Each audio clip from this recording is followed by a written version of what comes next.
Vă pup, dragii mei prieteni. Eu sunt Ovidiu. Și eu sunt șefa România Ovidia. Și astăzi mergem mai departe cu pasul numărul 10. 10 a fost 11.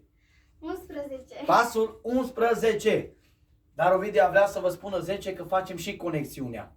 Facem 10 cu pasul nou cu 11.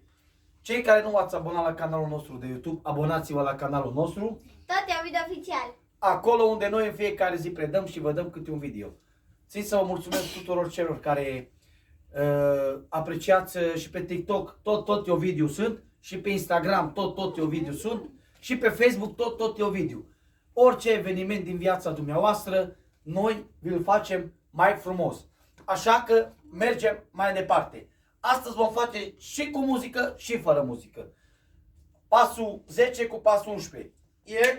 1, 2, 3, start. 1, 2, 3, start. 1, 2, 3, start. 1, 2, 3, start. 1, 2, 3, start. Stop.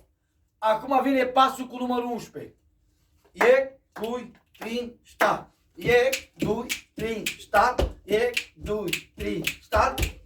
1, 2, 3, start. 1, 2, 3, start. Deci s-a văzut, nu? Vreau să facem și cu muzică, și pasul 10 și pasul 11. Odată.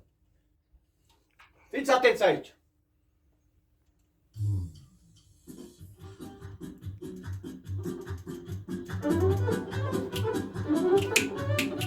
Conexiunea, nu? Tot.